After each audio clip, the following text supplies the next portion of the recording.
What's up everyone and welcome to another Warframe video. Man, I've been slow at getting these out, sorry about that. Incredibly busy recently, especially I got physio on my leg, which is healing slowly. Not too long ago though, we had a brand new Warframe come out, and I've not done a video on him yet. So let's take a look at the Master of the Elements, the Master Alchemist, and that is Lavos. Originally, he was released during our last event. He can now be acquired through Demos by going to the Father, buying the parts for him. Now, this isn't going to be like my previous frame videos where I go super in-depth into literally every ability he has, how it all works. This is more focusing on a specific strong build that I've got for him, and naturally I'll talk about all the things that go into making this build as strong as it is. First thing to note about Lavos is he's actually got pretty damn good base stats as it goes. Lots of health, a lot of armor, it makes him inherently very tanky straight off the bat. But when we start working with lifesteal and his abilities and arcanes, we can make him incredibly useful for a team as well as incredibly survivable. So which abilities are we going to be using and why? Well, we're going to be using 3 of his 4 abilities with this build, his 1, 2 and 3. His 4 does have merit at mid to high level content, but when you start pushing into sort of endurance run territory, his 4 does fall off. So it ends up being the one we actually sacrifice for Helmut. His passive is going to play a key part here too, the ability to infuse an element into an ability by holding that corresponding key. Now his one we're mainly using as a heal at really high levels, where the Arcane Grace isn't keeping up as much, or if you're not using Grace at all, or if we're just covering gaps in Arcane Grace's uptime. It's actually not really a lot more than that to it, to be honest, that's all we're really using it for. His 2 is a mobility skill that can also be used for a quick burst of AoE status procs. You activate it and it leaves a load of vials behind Lavos which explode when the ability ends, inflicting everything in its area of effect with a cold proc, as well as whatever element you put onto it with your passive. In this case we're actually going to be using the 3, which is going to add electricity to it, immediately inflicting any enemy in that area of effect with both a cold and an electric proc. The 3 is actually much the same as the 2, except this sends out a wave that will convert ammo pickups to generic ammo pickups, and also change energy and health orbs into universal ones, giving both health and energy. Any enemy that gets hit by the wave will have an electric status proc applied, as well as any element you've added to it. In this case, I always add the cold proc, which is from the 2. This way, much like the 2, everything hit by it gets a cold and electric proc applied. The 3 is also super important because enemies hit by the electric proc from the 3 will reduce cooldowns of the other abilities, because Lavos does not have an energy pool and instead relies on the 3 to reduce those cooldowns. A neat side effect of the 3 is that it allows certain things to use items that they wouldn't do before. Necromechs, for example, are notably hard to heal, and while they can pick up orbs, every universal orb will heal and give them energy, which can keep a steady flow of both of those resources flowing into the mech. As well as this, universal ammo pickups also work on arc guns, meaning that with a Lavos you end up with infinite arc gun ammo, which can be a really good bump in power for those weapons.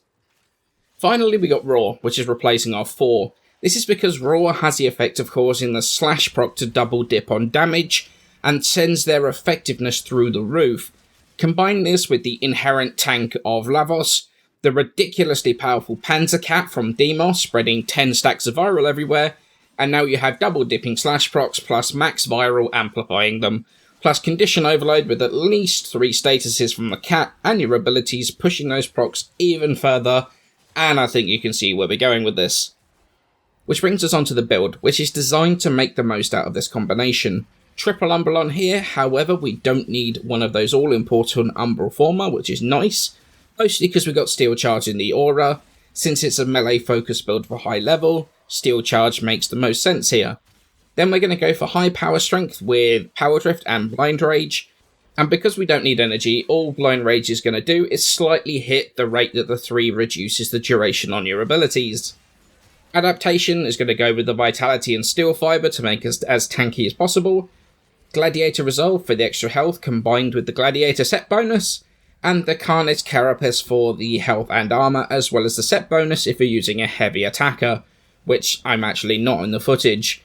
The final mod is Piercing Roar, which reduces the cooldown of Roar from the duration of Roar plus 10 seconds to just 10 seconds. So we basically can have permanent Roar up and can easily buff allies and yourself on demand. Arcanes, there's a couple of options here. Guardian is pretty much a must-have for survivability, and then the second's down to how you want to play. If you want to rely on Lavos' first ability solely for your heal, or are using a heavy attacker with Life Strike, you could run Arcane Strike for attack speed, or what I would recommend is Arcane Fury to push those slash procs higher. In the footage and in the build you can see on screen, I actually went for the admittedly slightly lazier option of Grace, and well, the footage pretty much shows just how effective that can be.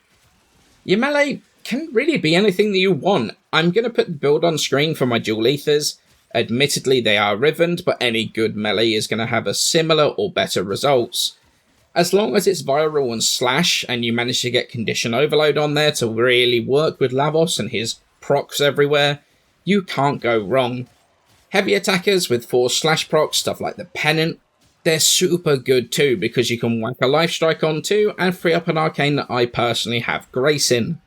And that's Lavos, and I'll tell you what, these last few frames that have come out, I've been pretty impressed with. Even Zaku, after a slightly shaky start, I think is a very solid frame if you play him right.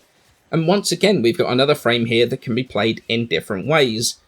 In times where melee is super strong, and anything but melee is a bit questionable in Steel Path, especially if you're doing longer runs looking to take down high-level acolytes like I do, a frame like Lavos, who synergizes so well with everything melee-related, is always going to do well.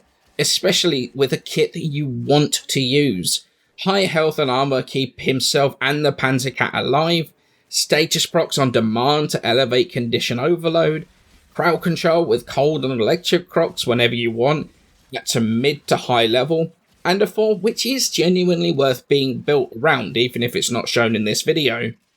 I love synergy, bringing builds together in my arsenal to push things to make something fun to play.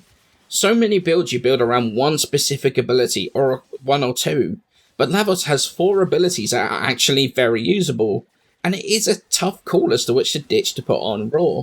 Mostly because for slash procs it's hard to go wrong with Raw really. I know it's another melee focus build, and I am going to apologise for that, but for these high level runs it's hard to justify anything else right now, and even with that aside, it's a frame that is damn fun to play. We went further into the mission than we actually originally intended, mostly because I was enjoying playing the build, which kind of says it all, really. However, I do have another video planned, which is more focused around guns. Well, kind of. So keep an eye out for that. Videos have been pretty rare these days, and I apologise for that. Rehab on my legs taking a lot out of me. However, I do want to try to get back to sort of 1 video a week, or maybe 1 every 2 weeks. We're going to sort of see how that goes. But hopefully, it's not going to be months in between like it has been. So with that, thank you all so much for watching, and I shall catch you in the next video.